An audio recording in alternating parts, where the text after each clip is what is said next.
Avis aux amateurs de véhicules électriques, GM vient d'annoncer un tout nouveau moteur à zéro émission qui rendra obsolètes les véhicules électriques et les véhicules à combustion interne.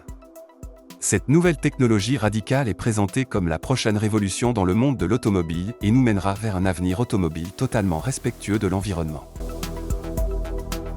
GM cherche depuis des années une alternative aux véhicules électriques, et cette quête l'a conduit à la technologie innovante de l'air comprimé. L'air comprimé a connu une utilisation limitée au XIXe siècle dans certaines villes européennes, notamment à Paris, pour les locomotives et les tramways des mines. Toutefois, cette technologie a ensuite été éclipsée par les moteurs à combustion interne. Ce n'est qu'au début des années 2010 que le constructeur automobile français Peugeot a reconnu le potentiel de l'intégration de l'air comprimé dans les moteurs à combustion interne, créant ainsi une nouvelle technologie hybride qui conservait le caractère écologique d'un hybride classique sans nécessité de batterie. Bien que ces prototypes n'aient jamais dépassé la phase d'essai, ils ont suscité un vif intérêt de la part de l'industrie automobile dans son ensemble, y compris GM. Comme indiqué précédemment, GM a reconnu le potentiel des véhicules à air comprimé, mais a également compris que cette technologie nécessitait un développement plus poussé pour rivaliser avec les moteurs à combustion interne conventionnels et la popularité croissante des véhicules électriques. Par conséquent, GM s'est engagé dans un processus graduel de recherche et de développement de la technologie de l'air comprimé, en parallèle avec les progrès réalisés dans les domaines des véhicules électriques et à combustion interne. Comment fonctionnent les véhicules à air comprimé ? Tout d'abord, les véhicules à air comprimé fonctionnent très différemment des moteurs conventionnels et des véhicules électriques. Au lieu d'utiliser un moteur à piston ou un moteur électrique classique, les véhicules à air comprimé utilisent des moteurs pneumatiques spécialement conçus, également connus sous le nom de moteurs à air comprimé. Ces moteurs présentent des similitudes mécaniques avec les moteurs à combustion interne classiques. Ils utilisent des pistons, comme ceux des moteurs à essence. Toutefois, contrairement aux moteurs à combustion, les pistons d'un moteur pneumatique sont reliés à un ressort.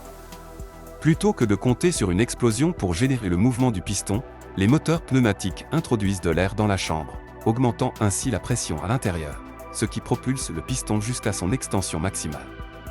Ensuite, l'air est relâché et le ressort attaché ramène le piston à sa position initiale, complétant ainsi le cycle. Par essence, le moteur ressemble beaucoup au moteur à combustion interne et peut donc intégrer un large éventail de solutions techniques, ce qui accélère le cycle de développement. Cet aspect a particulièrement séduit GM, qui s'est intéressé à ce concept. Dans ce contexte, il est temps de répondre à la question la plus intrigante. Quels sont les avantages de l'air comprimé pour les véhicules électriques par rapport aux véhicules à combustion interne ? L'avantage le plus important est, bien sûr, qu'il est 100% non polluant. Il fonctionne uniquement à l'aide d'air comprimé, ce qui ne nuit pas à l'environnement pendant son fonctionnement. De plus, le coût des moteurs à air comprimé est relativement faible. Comme ils fonctionnent à des pressions beaucoup plus faibles que les moteurs à essence ou diesel, leur production nécessite moins d'acier ou de métal robuste et trempé. Cela les rend à la fois économiquement viables et respectueux de l'environnement pour une production de masse. L'air comprimé est également beaucoup plus abordable et plus facilement disponible que le carburant ou l'électricité. En outre, il convient de noter que ces moteurs sont à l'épreuve du temps à 100%, car ils ne génèrent aucun déchet. Ils utilisent exclusivement de l'air comprimé et ne subissent aucune modification structurelle à la sortie de la chambre. Cependant, malgré leurs caractéristiques prometteuses, les moteurs à air comprimé présentent quelques inconvénients qui entravent leur développement et leur adoption à grande échelle. Le premier problème est que les moteurs à air comprimé sont extrêmement faibles. La densité énergétique de l'air comprimé est très faible, ce qui réduit considérablement sa puissance. De plus, en raison de la légèreté de leurs composants et de leur production limitée de pression, ces moteurs présentent un couple extrêmement faible, ce qui les rend beaucoup moins pratiques dans les applications du monde réel. Le moteur doit tourner à des vitesses très élevées, ce qui entraîne une usure excessive des composants, compte tenu de sa nature purement mécanique. En outre, comme le moteur n'utilise pas de liquide comme principal agent propulseur, sa lubrification n'est pas aussi simple que dans les moteurs à combustion interne. Cependant, le défi le plus important auquel sont confrontés les moteurs à air comprimé est leur extrême inefficacité. La plupart des prototypes de véhicules à air comprimé en cours de développement n'ont qu'une autonomie de 140 km. Par conséquent, il est nécessaire de faire le plein fréquemment, et il n'est pas possible d'entreprendre de manière fiable des trajets modérément longs, et encore moins des trajets prolongés. La sécurité est également un sujet de préoccupation, car la plupart des prototypes utilisent des réservoirs d'air en acier standard pour stocker l'air comprimé, en l'absence d'une solution plus optimale. Cela affaiblit le véhicule en raison de son poids accru et le rend susceptible d'exploser si les réservoirs sont endommagés. Après tout, les occupants sont assis au sommet d'un réservoir de gaz sous pression. Néanmoins, GM s'efforce de relever ces défis et fait des progrès significatifs dans le perfectionnement de cette technologie.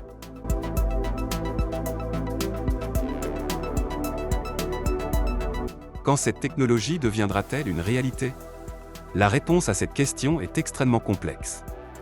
Toutefois, il est très probable que ces moteurs entreront en production de masse dans les prochaines années. Cela s'explique par le fait que GM a réalisé des investissements considérables pour mettre au point ce moteur. Elle continue à rechercher et à développer des solutions à de nombreux problèmes existants et s'est fermement engagée à créer un produit qui révolutionnera véritablement le monde de l'automobile. De plus, la familiarité mécanique générale et la similitude avec les moteurs à combustion interne permettent à GM de développer de tels moteurs beaucoup plus rapidement qu'en partant de zéro. Néanmoins, il serait naïf de croire que GM poursuit ce projet uniquement pour améliorer le monde, car ce n'est pas le cas.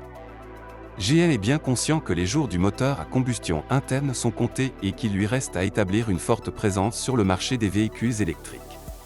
C'est pourquoi GM cherche à se tailler un nouveau marché automobile qui lui permettrait de surpasser les autres constructeurs tout en rendant obsolètes les véhicules à combustion interne et les véhicules électriques. Il travaille donc sur ce nouveau moteur afin de consolider sa position hypothétique de leader dans la nouvelle ère automobile. Pensez-vous que GM puisse bouleverser le secteur avec son nouveau moteur? GM peut-il dépasser Toyota grâce à ses innovations dans le domaine des moteurs?